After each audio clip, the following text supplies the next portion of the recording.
আর এবার নজর রাখবো হিয়ারিং এ ডাক জয় গোস্বামীকে। 2রা জানুয়ারি শুনানিতে ডাক দিতে দেওয়া হয়েছে কবিকে। শুনানিতে ডাকায় কটাক্ষ ব্রাত্য বসু। বিজেপি যে অ্যাকচুয়ালি বাঙালি বা বাংলা সংস্কৃতিকে কি চোখে দেখে, জয়দাকে কিছুদিন আগেও নার্সিং হোমে ছিলেন, এবার জয় গোস্বামীকে যদি এসআইআর এর হিয়ারিং এ ডাকে, আমার মনে হয় যে বেঁচে থাকলে রবীন্দ্রনাথকে ওরা এসআইআর এর লাইনে দাঁড় করা। জয়দা এদেশী, জয়দা কবি, জয়দা রানাঘাট থেকে কলকাতায় মাইগ্রেট করেছেন, তাও প্রায় বছর 40 হয়ে গেছে। বছরের পর বছর জয়দা ভোট দিয়েছেন। এইটা যদি বিজেপি করতে পারে, ইলেকশন কমিশন করতে পারে, তাহলে বুঝুন বাংলা বা বাঙালি সংস্কৃতি যে কোনো মানুষকে আপনাদের ডেকে লাইনে দাঁড় করিয়ে বলতে পারে ঘুষপেটিয়া। জেলা শাসককে শুনানি বন্ধের নির্দেশ, ফোনে নির্দেশ রাজ্যের মন্ত্রী অরূপ রায়ের। শুনানিতে বয়স্কদের হেনস্থার অভিযোগ, হাওড়ায় শুনানি বন্ধ করতে ফোন মন্ত্রী। বয়স্ক মহিলাদের বয়স্ক লোকেদের যে ব্যবস্থা নেওয়া হবে হিয়ারিং নিয়ে নেবে।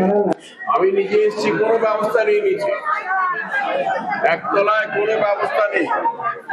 গ্রাউন্ড ফ্লোরে যে বয়স্ক মহিলাদের বয়স্ক লোকেদের যে ব্যবস্থা নেওয়া হবে হিয়ারিং নিয়ে নেবে, সেটার কোনো ব্যবস্থাই নেই। এখানে কেন উঠবে না, দোতলায় উঠবে না? আজকে হিয়ারিং বন্ধ করে দিই। এই বয়স্ক ভদ্রমহিলারা, এই বয়স্ক লোকেরা এসে তারা উপরে উঠবে, কোমরে বেল বেঁধে সব আমি নিজে এসেছি, কোনো ব্যবস্থা ইলেকশন কমিশন মানে মামার বাড়ির আবদার পেয়েছে।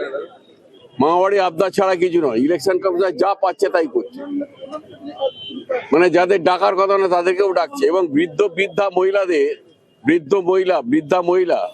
92 বছর, 80 বছর, 82 বছর, তাদের যারা উঠতে পারে না সিঁড়ি, তাদেরকে সিঁড়ি দিয়ে উপরে উঠতে হবে। এরা শুধু বড় বড় কথা বলে, বিজেপির কথা মতো লাফালাফি করছে এখানে এসে। বাংলা এটা হবে না, বাংলায় কোনো লাভ হবে না।